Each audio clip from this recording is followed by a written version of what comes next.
Okay, so this month we are minding the mind. That's our theme for the month. It's all about the mind and the heart as well, which you'll find out at the end.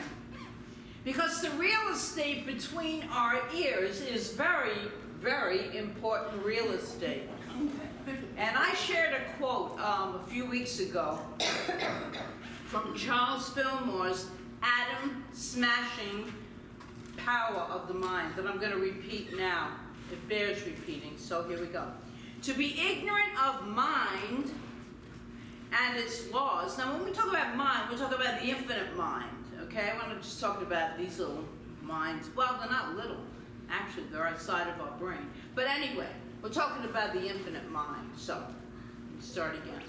To be ignorant of mind and its laws is to be a child playing with fire, or a man manipulating powerful chemicals without knowing their relationship to one another.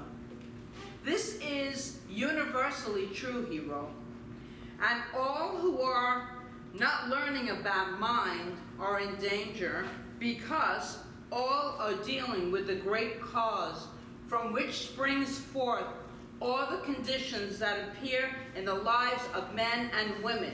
Mind is the one reservoir from which we draw all that we make into our own world, and it is through the laws of mind that we form our lives. We're always creating. We are always creating. Nothing happens by chance. And that is why we're spending this entire month on this topic, because it's everything. It's what we create in our lives, the experiences, it's everything. And we're going to look at this phrase, which is the title of the talk, mind over matter, which we've heard many times. It's a common phrase, but we're looking at it as mind as matter. Everything's one. Everything's unified. So everything's entangled, as we know. Everything is that unity of all life. So if it isn't mind over matter, then what is it? Is mind as matter. And I have a few of quotes from many, many of our New Thought leaders. This is New Thought, for those of you new. Science of Mind, New Thought. Very open, very inclusive, which I love. So, I'm going to read a few quotes. First we have Thomas Trowett from the Edinburgh Lectures, and he wrote, these people all lived like over 100 years ago. The universal mind is the creative power throughout nature, and as the originating power, it must give rise to various forms. We're one of those forms. So, and here we have Ernest Holmes. In his book, Basic Ideas of Science of Mind, he wrote, there is but one mind. It is omnipresent. It is all there is, invisible, visible, everything, and invisible. But a manifestation of this one mind, the result of its creative action and becoming of that which it creates. And we even know people in our lives that seem to go through the same experience in different forms over and over again. It's all taking place because of thoughts, of habits, of ways of being, of behavior. We attract the same thing into our lives without even realizing how powerful we are, because we can stop whatever we don't want to experience in life with the power, the absolute power, the God-given power of our thoughts. In Talks in Truth, Charles Fillmore, one of the founders of Unity, wrote, mind is not a thing, mind is. It is that which, through orderly process, pronounces the thing. This orderly process, we have learned by observation, is from an invisible center to a visible circumstance.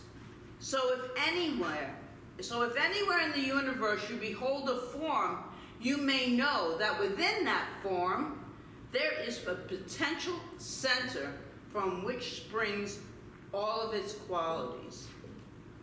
So it's not and never will be mind over matter, but mind as matter. Whether that is mind in the capital, in this philosophy, spirituality, if we see a capital in front of something like mind, it's referring to what we call God. It's referring to a higher power. It's referring to the infinite allness. So, let me read that again. So, it will never be mind over matter, but mind as matter, whether that mind is the capital M, macrocosm, or the smaller m, which is the microcosm, which is each and every one of us. We're all connected to this consciousness of oneness. Then no one is left out. Everybody is there. Might not appear it by behaviors, but at the essence, and you'll see why at the end of the talk, the essence of who we are is forever entangled with each other. And there's scientific evidence of that, which is so cool. So here's an example. I have an example, a little story of it in both. So here we go. 11-year-old Angela was stricken with a debilitating disease involving her nervous system. She was unable to walk, and her movement was restricted in other ways as well. The doctors did not hold much hope of her ever recovering from this illness. They predicted that she would spend the rest of her life in a wheelchair. They said that a few, not very many, were able to walk again after contracting this particular disease. The little girl was undaunted. There, lying in a hospital bed, she vowed to anyone who would listen that she was definitely going to be walking again someday. She was transferred to a specialized rehabilitation hospital in San Francisco. Whatever therapies that could be applied, in her case, were used. The therapists were charmed by her undefeatable spirit. They taught her imaging, to image something as we want it, about seeing herself walking. And they thought it would do, if nothing else, at least it would give her hope and something to do while she just laid in the bed.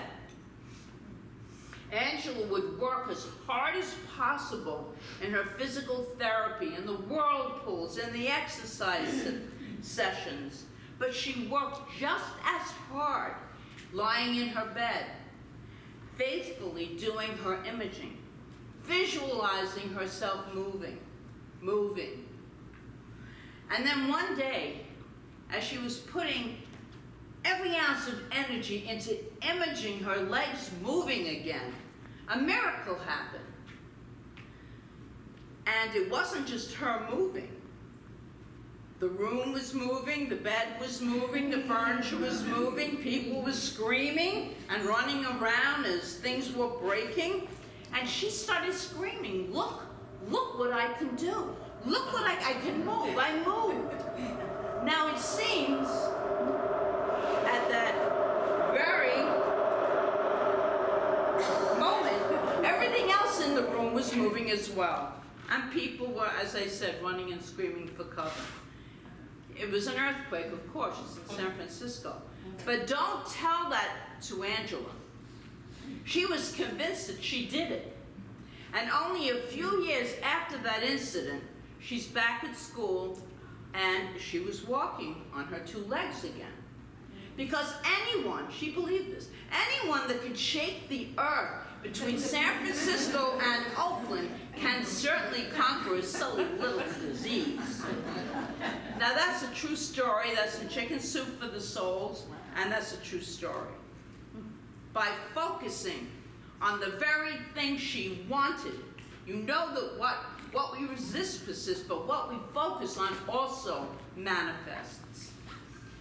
And in Observation, a book by Ernest Holmes, he writes this: the universal creative mind is the same mind you and I are using now, and it is because of the unity of this mind, the oneness, the indestructibility, the eternality, the changelessness of mind, of this mind, that we may be certain that our thoughts, with this immutable law, the law of cause and effect, will always work.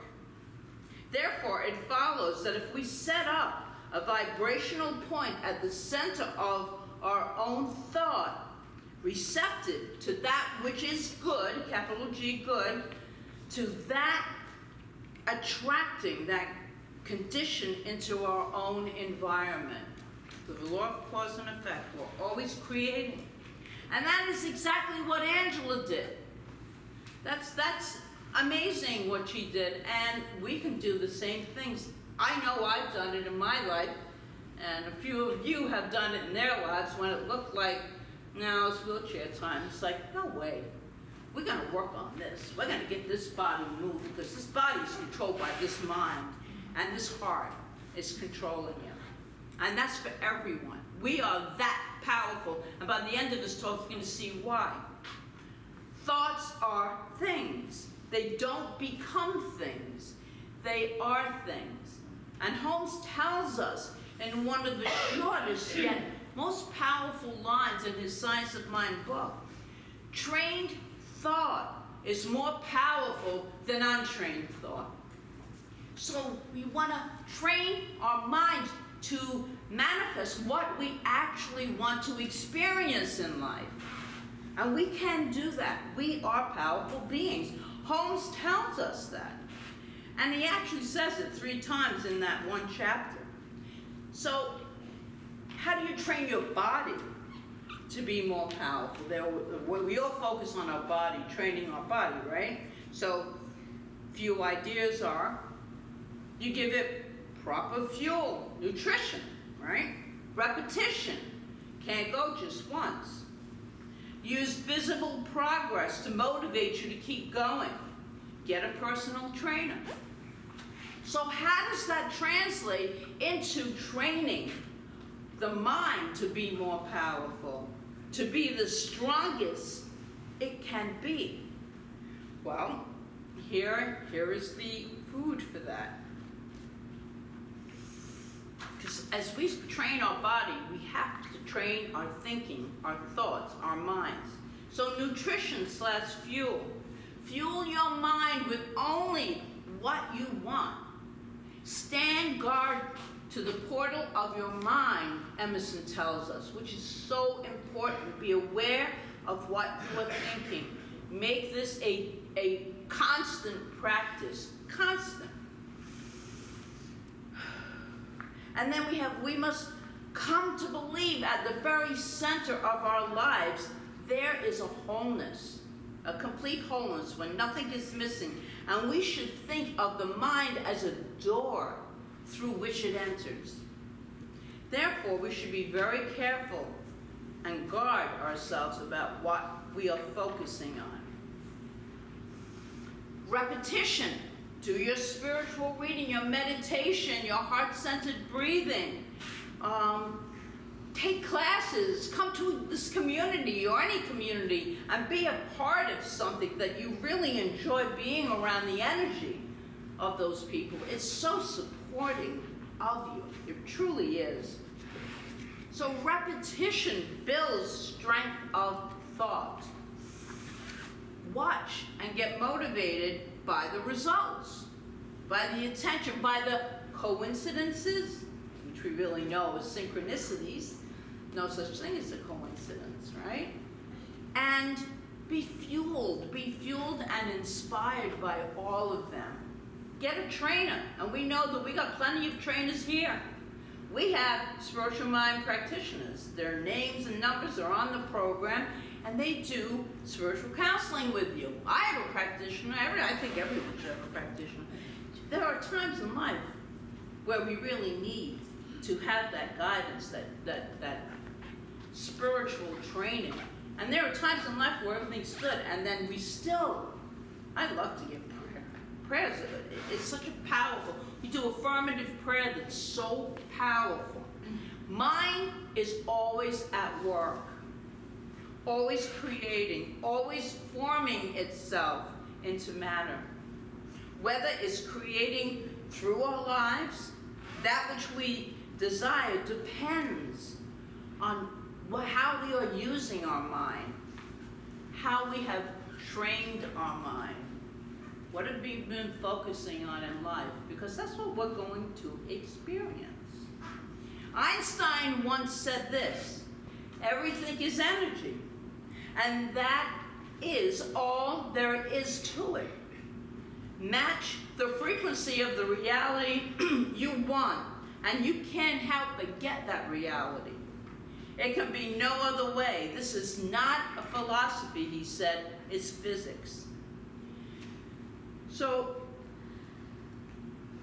what we focus on, as I said, really grows. It continues to grow. So what are we focusing on in life? That's why meditation and breath work is so important. A great way to start the day. And even though that was physics, science, not philosophy, it still can be somewhat mind-blowing and incredibly awesome, because we truly are creators of our lives. Life just doesn't happen to us. Yes, stuff happens in life. It does happen. We didn't plan it. There's no way I planned that to happen. But it happens. How are we responding to it will determine the outcome. So, I have another story that I shared before, but I have to share it one more time because it really fits in here. A young boy was sitting on a park bench with one hand resting on an open Bible. He was loudly proclaiming his praise to God. Hallelujah! Hallelujah, he's saying out loud. God is so good. He yelled without worrying who was listening to him. Why does he care? But you think it's not my business, right? Along came a man who had recently completed some studies at a local community college, and feeling himself very enlightened in the ways of truth, and very eager to show his enlightenment, he asked the boy what his source of joy was. And the boy replied with a bright laugh. Do you have any idea how awesome God is? I just read God opened the waters of the Red Sea and led the whole nation of Israel through the middle. The enlightened man laughed lightly and sat down next to the young boy and began to try to open the boy's eyes to the realities behind the miracles of the Bible. That can very easily be explained. Modern scholars have shown that the Red Sea in that area was only 10 inches deep. So it was no problem for the Israelites to wade across. The boy was stumped. So his eyes wandered from the man back to his open Bible sitting in his lap. And the man was very content that he had enlightened the boy to the realities of life. And he was stood up and was a few steps away when he heard the boy exclaiming even louder than he was before, praising even louder than before. The man turned to ask his reason for this continued greatness, exclamation. And wow, the boy said happily, God is greater than I thought. Not only did he lead the nation of Israel through the Red Sea, he topped it up by drowning the whole Egyptian army in 10 inches of water. We say this phrase a lot in New Thought. Change your thinking, change your life, right? Because thought is always creative. It's always creative. What is it creating? Form or matter? So just to tweak the phrase mind over matter, it will always, always be mind as matter. It isn't only the brain that processes our thoughts, and I'm going to briefly share something which I didn't know Dana was going to also share from one mind. I swear, because I had to do this yesterday, last minute. I had no idea. But it's from our Advanced Consciousness 2 class. So this is what I'm going to read. It's called Heart-Mind Coherence Neural Launch. I'm going to do this very briefly. Then I want to do a little exercise with us. Heart-mind coherence refers to a state where heart, mind, emotions, and physical systems are in alignment, leading to a greater emotional regulation, resilience, and overall well-being. Compassion that creates a harmonious rhythm in the heart, which in turn influences the brain function and enhances our cognitive abilities. It's amazing. Your heart isn't just a pump, he writes. It's an electrical powerhouse. With each beat, it generates an electromagnetic field that is about 60 times greater in amplitude than the brain's electrical activity. This field extends several feet from your body in all directions. It's like you're walking around with your own personal force field. Just wow, is what I say to that.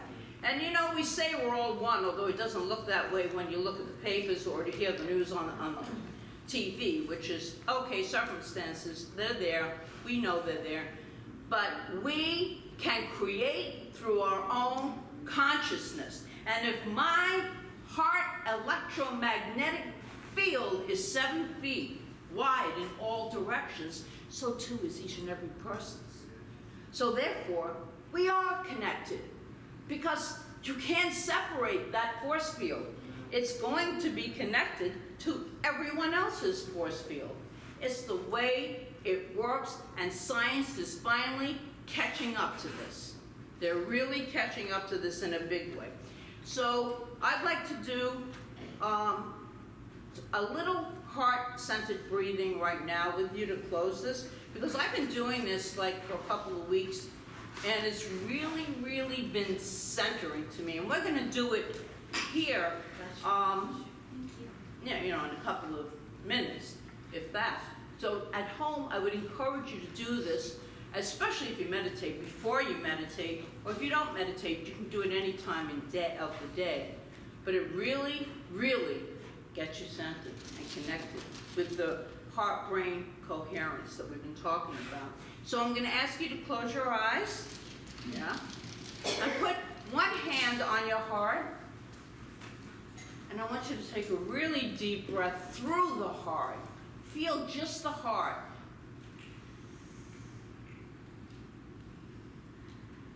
And exhale. Take another deep breath in your heart, right through it. Feel it. And exhale.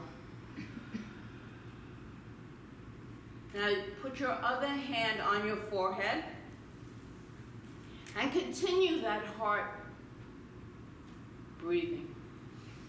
In